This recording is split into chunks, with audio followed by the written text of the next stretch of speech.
पतंजलि योग सूत्र की श्रृंखला कर रहे थे और पतंजलि योग सूत्र में हमने समाधि पाठ स्टार्ट किया था और पहला सूत्र अथ योगानुशासन से स्टार्ट किया था कि योग क्या है ना, योग में अनुशासित होना क्या है, योग में कैसे अनुशासित होते हैं, योग क्या है, कैसे चित्त की वृत्तियों का निरोध करना योग है, चित्त की वृत्तियाँ क्या हैं, कितनी प्रकार की चित्त की वृत्तियाँ हैं, कुछ दुख देने वाली हैं, कुछ दुख ना देने वाली हैं, कुछ क्लिष्ट हैं, कुछ अक्लिष्ट हैं। वो वृत्तियों को डिटेल में डिस्कस किया था हमने, ये पिछली बार किया था, पिछली वीडियो में हमने किया था, देखा था प्रमाण, विपर्य, विकल्प, निद्रा और स्मृति, ये 5 प्रकार की वृत्ति होती है ना। इन वृत्तियों को डिटेल में डिस्कस किया था। उसके आगे के जो सूत्र हैं, सूत्र 12 से वो हम आज डिस्कस करेंगे कि आखिरकार और क्या तरीके हैं जिससे हम उन वृत्तियों का निरोध कर सकें। तो ये कह रहा है कि तो हमने देख लिया था कि स्मृति क्या है, निद्रा क्या है और विभिन्न प्रकार की वृत्तियाँ जो है, modification of the mind, what are those modification of mind. So कैसे करें, वृत्तियों को समझा, अब आते हैं वृत्तियों को निरोध करने की। पतंजलि जी ने ये तो बता दिया कि वृत्तियों का निरोध योग है, वृत्तियाँ क्या हैं ये भी बता दी, what are the modification of the mind, thoughts of the mind, type of the thoughts of the mind, but how we can control, okay, और how we can stop, okay. तो उन्हें कैसे रोकें, तो इसके बारे में बताते हैं। जैसे कि हमारे भीतर कोई भाव आया, क्रोध का भाव आया, हम चाहते नहीं है क्रोध करना, फिर भी आ जाता है। हर मनुष्य चाहता है कि वो अपना मास्टर हो जाए, कि जब वो चाहे क्रोध हो, जब वो चाहे क्रोध ना हो। तो कैसे वृत्तियों को कंट्रोल कर सकें, उसके लिए क्या कहते हैं, पहली बात अभ्यास वैराग्याभ्याम तन्निरोधा, अभ्यास वैराग्याभ्याम तन्निरोधा, अभ्यास और वैराग्य से उन वृत्तियों का निरोध होता है। पतंजलि कहते हैं 2 बातें, एक तो है अभ्यास और एक है वैराग्य। गीता में भी जब अर्जुन पूछते हैं भगवान श्री कृष्ण से कि मन चंचलम, कि मन बहुत चंचल है, किसको कैसे वश में किया जाए, तो भगवान भी यही बात कहते हैं कि अभ्यासेन तु वैराग्येन कौन्ते, कि अभ्यास और वैराग्य। तो पतंजलि भी यही बात कह रहे हैं, अभ्यास और वैराग्य 2 ही चीज़ें। What is the meaning of abhyas, what is the meaning of vairagya. देखिए, अभ्यास का मतलब है रेगुलर प्रैक्टिस, ठीक है, एंड वैराग्य का मतलब है जो अनफेवरेबल चीज़ें हैं, उस प्रैक्टिस के अगेंस्ट में कुछ अनफेवरेबल होगा ना, तो उसको छोड़ना है ना, उसकी तरफ ध्यान ना देना, वैराग्य, रागों से हट जाना, ठीक है। वैराग कहते हैं बैरागी हो गया, इसने रागों को त्याग दिया। राग मतलब आकर्षण, आकर्षण, अटैचमेंट, तो उनको छोड़ना, ये है वैराग। क्योंकि जब तक हम अपने अंदर से ही नहीं चाहेंगे क्रोध को छोड़ना, लालच को छोड़ना, तो कैसे कर सकते हैं। हाँ, आप चाहते हैं छोड़ना, फिर नहीं छूट रहा है तो अलग बात है, तो यानी कि अभ्यास में कमी है। हम चाहते ही नहीं है तब तो कुछ नहीं किया जा सकता, तो वैराग्य आवश्यक है और उसके साथ साथ अभ्यास भी आवश्यक है। तो क्या कह रहे हैं पतंजलि, तत्र स्थितो यत्नो अभ्यास, कह रहे क्या है अभ्यास, व्हाट इज द प्रैक्टिस। कह रहे कि उन वृत्तियों को जो मॉडिफिकेशन ऑफ द माइंड है, उनको लगातार हमेशा कंट्रोल में रखने के लिए जो कोशिश करता है इंसान, वो अभ्यास है। गुस्सा आ रहा है, हम कोशिश करते हैं कि यार नहीं आए, नहीं आए, नहीं आए, तो ये प्रैक्टिस है, इट्स अ प्रैक्टिस। तो वही अभ्यास। तो क्या कह रहे हैं, कैसे होता है वो, सेतु दीर्घ काले निरंतर्य सत्कार सेवितो रणभूमि। सेतु दीर्घ काले, कह रहे हैं कि एक दिन में ये नहीं होगा, दीर्घ काल तक, लंबे समय तक प्रैक्टिस करने से तब जाकर के आपके अंदर कंट्रोलिंग नेचर आएगी, संयम आएगा, इसे बोलते हैं संयम। आगे पतंजलि ने इसे संयम नाम दिया है। कह रहा है कि सेतु दीर्घकालीन, लंबे समय तक बिल्कुल निरंतर, ठीक है, सतत चेष्टा करने से वह अभ्यास दृढ़ भूमि वाला हो जाता है, दृढ़, ठीक है। अब दृढ़ हो गया, पक्का हो गया। अब क्या है, आपको क्रोध आया, आपने कहा जी stop, it will be stop. आपको विचार आया किसी प्रकार का, लेकिन पतंजलि जिस बात कर रहे हैं वो विचार को नहीं कह रहे, मैं फिर से कह रहा हूँ वृत्ति को कह रहे हैं ना।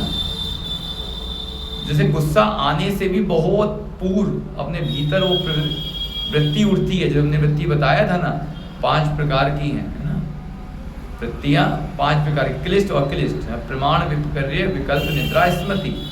तो गुस्सा आने के भी कारण है वृत्तियों में ही होंगे। या तो कोई प्रमाण है क्रोध आने का, आपके सामने ही कोई व्यक्ति गाली दे रहा है तो आपको क्रोध आ रहा है क्योंकि आपके सामने दे रहा है, प्रमाण है ना, प्रमाण है, आपको क्रोध आ रहा है, वृत्तियां आ रही है। विपर्य, आपको लग रहा है कि वो व्यक्ति आपको गाली दे रहा है, आपको क्रोध आ रहा है। विकल्प, इस आवाज को सुनने मात्र से, भाई कोई बहुत बड़ा घटना नहीं हुई है लेकिन आवाज को सुनने मात्र से आपके भीतर ये कंपन हो जा रहा है, आपका चित्त विक्षेपित हो जा रहा है ना। या आप सोए ही नहीं हो ठीक से, आपकी निद्रा बहुत ऐसे उथल पुथल थी तो इसलिए चिड़चिड़ापन है ना, देखते हैं कि जब सो नहीं पाते हैं। या फिर स्मृति, स्मृति में कोई ऐसा भाव है जो आपको किसी व्यक्ति विशेष के लिए क्रोध, आकर्षण, घृणा पैदा कर देता है। तो ये यानी कि जो कुछ भी हो रहा है हमके मन के भीतर, उसके पीछे ये वृत्तियां हैं, बैक ऑफ द माइंड है ना, इनको हमको स्टॉप करना है। इनको स्टॉप करने के लिए बोल रहे हैं कि एक दिन में नहीं होगा। जैसे देखिए, आप देखते हैं प्रमाण मतलब सामने जो दिख रहा है, कई बार आप देखते हैं कि आपके सामने कोई व्यक्ति है लेकिन आपका मन किसी याद में खोया हुआ है, तो आपके सामने होकर भी वो नहीं होता, आप उसकी तरफ ध्यान नहीं देते। ये किया जा सकता है, आप करते हैं, हम करते हैं ना। कई बार हम देखते हैं कि हम किसी काम में लगे हुए हैं तो हम अपनी स्मृतियों पर ध्यान नहीं देते, स्मृतियों में कोई विचार आ रहा है तो हम उसको नेगलेक्ट कर देते हैं। कई बार देखिए नींद्रा आ रही होती है बहुत तेज, लेकिन आप किसी काम में लगे होते हैं, आप सोचते ही नहीं अभी नहीं सोना है ना, आप स्टॉप कर देते हो। आप you can control, we can control, और हम करते हैं, थोड़ा बहुत हर मनुष्य करता है, क्योंकि हम उसी को कर सकते हैं जिसको हम करते हैं। बस अंतर इतना है, हम उसको 1% में कह रहे हैं और पतंजलि इसको 100% को ले जाने की तरफ बात कर रहे हैं। तो 100% ले जा करके पूर्ण योगी ना भी हों तो भी हम अगर इसे 10, 20, 30% पे भी ले जाएंगे तो हम अपने जीवन को एक बहुत ही उन्नत जीवन बना सकते हैं, है ना। तो पतंजलि कह रहे हैं लगातार कंटिन्यूस प्रैक्टिस, अभ्यास वैराग्य, अभ्यास वैराग्य, अभ्यास वैराग्य। क्या कह रहे हैं? दृष्टानुष्यविक विषय तृष्णस्य वशीकार संज्ञा वैराग्यम। वैराग्य को क्या एक्सप्लेन कर रहे हैं? क्या कह रहे हैं? देखे और सुने हुए विषयों के प्रति तृष्णा का सर्वथा अभाव कर देने वाला जो भाव है, जिनसे समस्त विषय वासनाओं का दमन हो जाता है, वही वैराग्य या अनासक्ति कहलाता है। दृष्टा नुष्रक विषय तृष्ण वश्य वशीकार संज्ञा। दृष्टा मतलब देखना, अनुश्रय मतलब सुने हुए, विषय व तृष्णस्य विषयों के प्रति तृष्णा। तृष्णा मतलब एक होती है इच्छा, एक होती है तृष्णा। कहते हैं आशा तृष्णा ना गई है, तो कह रहे वो तृष्णा का त्याग कर दीजिए। एक तो इच्छा, एक बहुत ही सघन इच्छा होती है ना, ठीक है, मतलब बहुत लालसा टाइप से, उसको बोलते हैं तृष्णा, है ना। कहते हैं नहीं क्रेविंग हो रही है, मुझे आजकल ये वर्ड यूज हुआ है, क्रेविंग हो रही है, ये क्या है? तृष्णा ही है ना। तो कह रहे हैं तृष्णा का सर्वथा त्याग कर देने वालों में जो अपूर्व भाव आता है, जब आप छोड़ देते हैं, जब विषयों को छोड़ देते हैं तो एक भाव उत्पन्न होता है, उसको भाव कहते हैं वैराग्य, अनासक्ति का भाव, है ना। तो उसको वैराग्य कहा गया है। कहते हैं मेरा मन नहीं कर रहा, मेरा मन भर गया है, तो ये वैराग्य तो है। जैसे कि मान लीजिए कोई बहुत अच्छी मिठाई लेके आए लेकिन आपका मन नहीं है, आप बीमार हैं, तो आपको मन बिल्कुल ही नहीं करेगा, तो वही वैराग आ गया उस, है ना।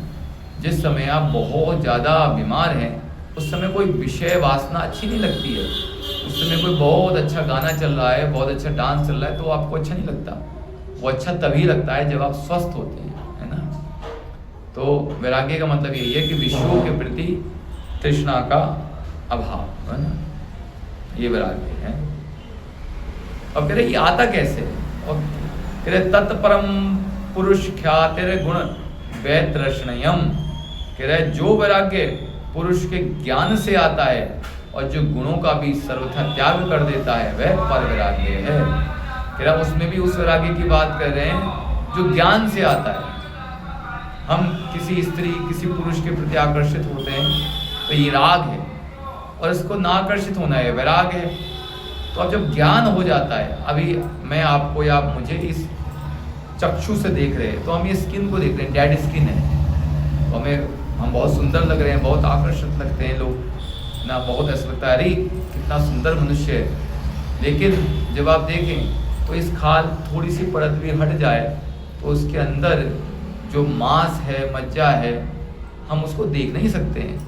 जब स्किन नहीं होती है तो वो छोड़िए, अगर हम पूर्णतः वस्त्र छोड़ देते हैं, कोई भी स्त्री या पुरुष कोई भी वस्त्र को त्याग देते हैं और हम कोई भी ये जो क्रीम पाउडर नहीं लगाएं, जैसी नेचुरल अवस्था में है उसी में रहें, बिल्कुल मल मूत्र पूरा भरा हुआ होता है, तो कोई भी मनुष्य किसी दूसरे मनुष्य को भी, चाहे स्त्री पुरुष या पुरुष स्त्री, उसको देखना पसंद नहीं करेगा। हो सकता है कि प्रारंभ में आकर्षण लगे, लेकिन बाद में जो मल और मूत्र का जो विसर्जन होता है शरीर में, उसको देख करके किसी को भी अच्छा तो नहीं लगेगा, घृणा का भाव आएगा, है ना। वो तो हम आर्टिफिशियली अपने भीतर इतने इत्र लगाते हैं, अपने क्रीम लगा करके अपने बियर को साफ करते हैं, दाढ़ी को, या कोई भी जो, तो हम ऐसा बनाते हैं अपने आप को रूप कि हम सुंदर लगने लगे। वरना आप देखें तो ये है, यही वैराग्य है कि ज्ञान कि हूँ we are not this body, हम यह शरीर नहीं है। शरीर जैसे एक माध्यम है जिसके माध्यम से हम सारे कार्य कर रहे हैं, है ना। जैसे गाड़ी के माध्यम से अब जाते हैं आते हैं, गाड़ी नहीं है हम, ठीक है, गाड़ी एक यंत्र है, उसी तरीके से शरीर एक यंत्र है। इस बात को समझना, जब ये ज्ञान आ जाता है तो इस शरीर से जो रिलेटेड जो आकर्षण है उनका राग भी समाप्त होने लगता है और वैराग्य की तरफ जाने लगता है। तो वैराग्य और अभ्यास, इन दो से ही वृत्तियों का शमन होता है। और ऐसा होने से क्या हो जाता है, क्या होगा, जब वृत्तियों का नाश हो गया, जब पूर्ण वैराग्य आ गया, तो होगा क्या, तब समाधि की प्राप्ति होती है, जो मनुष्य जीवन का चरम लक्ष्य है। तो क्या कहते हैं, वितर्क विचारानंद अस्मिता अनुगमात संप्रज्ञाता। वितर्क, विचार, आनंद और अस्मिता, इस चारों के संबंध से युक्त जो समाधि है वह संप्रज्ञात और सम्यक ज्ञान पूर्वक समाधि कहलाती है। अब देखिए समाधि के बारे में, क्योंकि समाधि पाद है, पतंजलि ने समाधि से स्टार्ट किया है ना, पहले समाधि और साधन पाद पे आगे गए हैं। जो चरम लक्ष्य है, बिल्कुल ऊपर से चल रहे हैं, बिल्कुल टॉप लेवल से, है ना, नीचे से नहीं, टॉप लेवल से। क्योंकि जो भी ज्ञानी मनुष्य होता है वो बात उच्चतम लक्ष्य की, उच्चतम शिखर की करता है। तो पतंजलि तो स्वयं शेषनाग का अवतार है ना।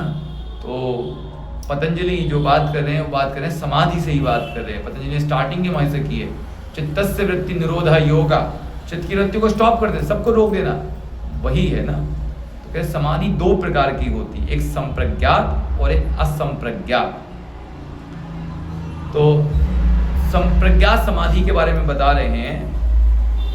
तो संप्रज्ञात समाधि में के 4 प्रकार हैं, है ना।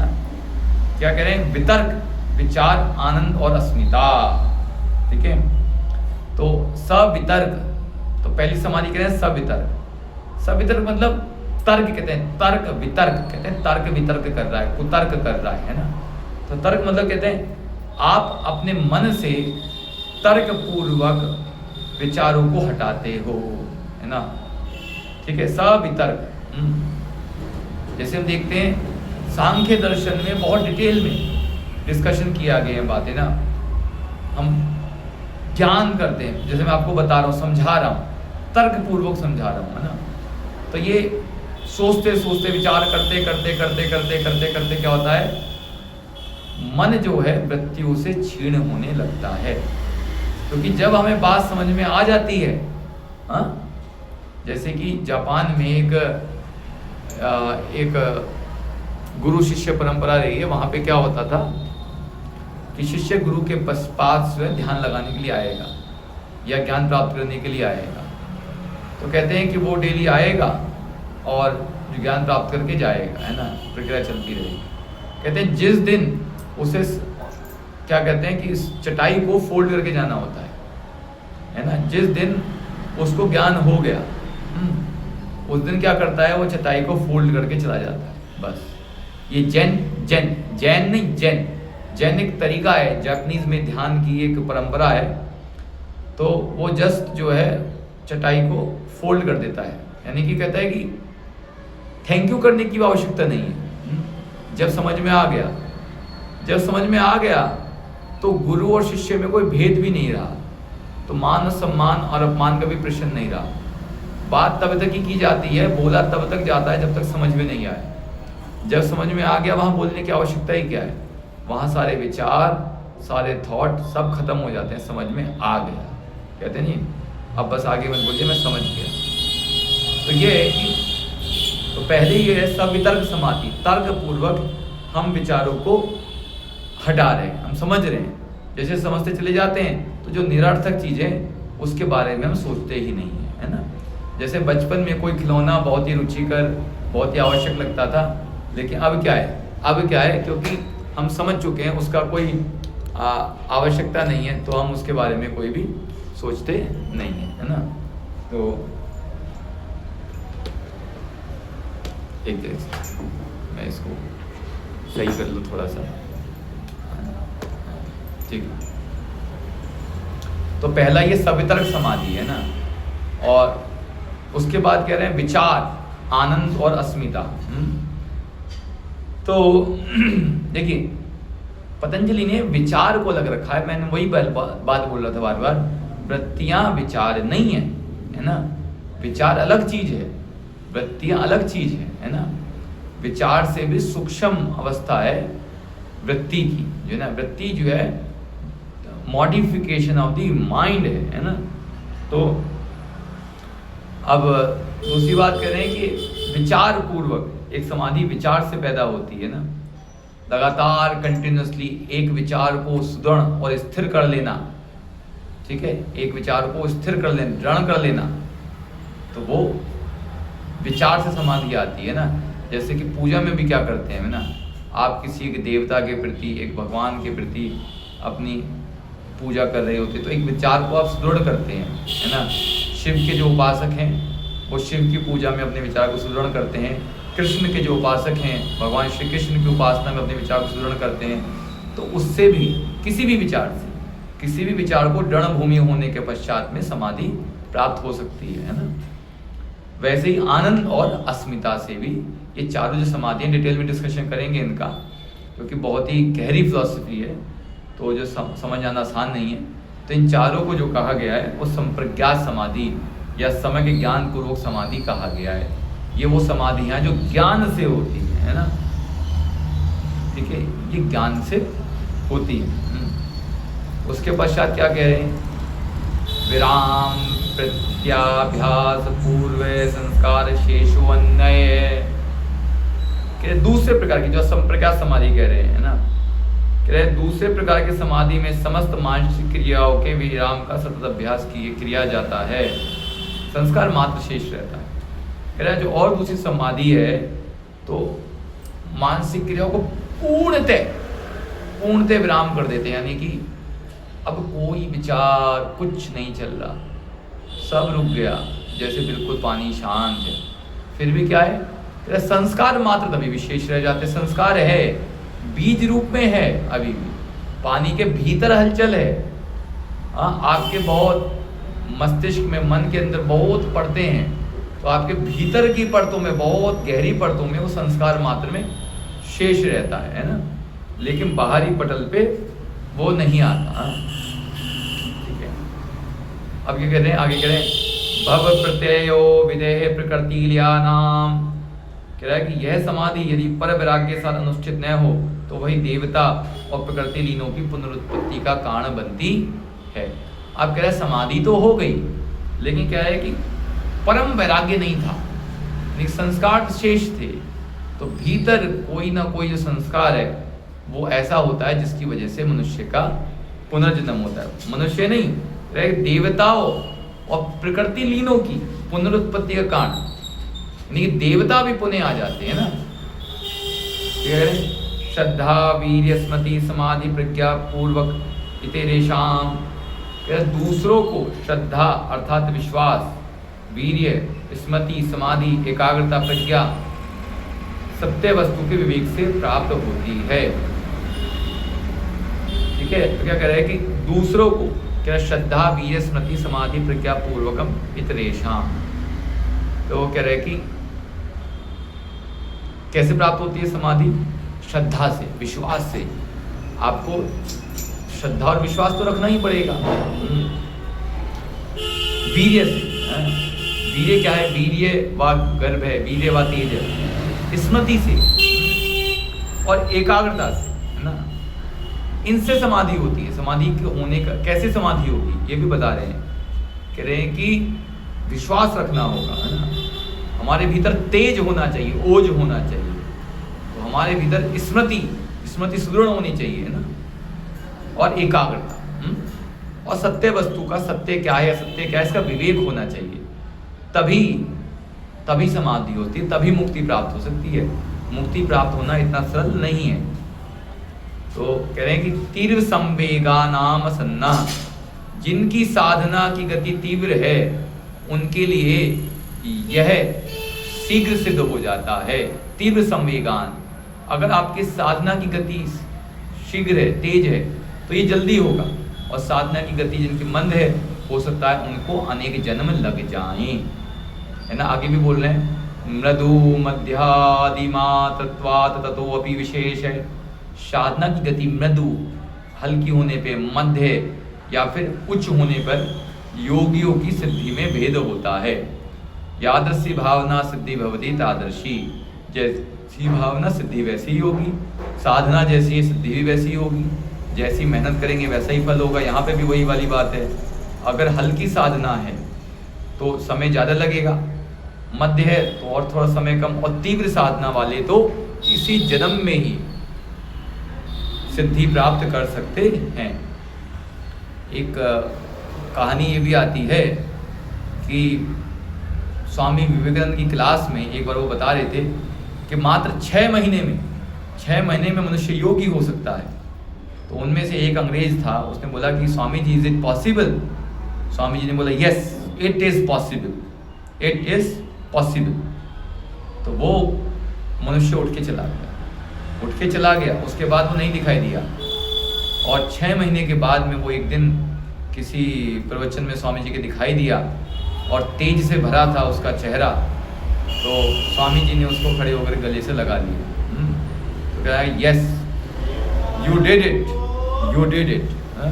तो इस तरीके से देखें तो साधना की गति के अनुसार साधना तीव्र मध्यम ऐसा होने पर भी समाधि तीव्र या मध्यम होती है। यहाँ तक पूर्ण करते हैं 22 तक। उसके बाद एक बहुत इम्पॉर्टेंट डिस्कशन करेंगे नेक्स्ट वाली वीडियो में, जो कि योग और ईश्वर से लिंक है, मतलब कि बहुत इसमें इम्पोर्टेंस दिया गया है ना, मुझे बहुत अच्छा लगता है, तो हम उसके बारे में बात करेंगे।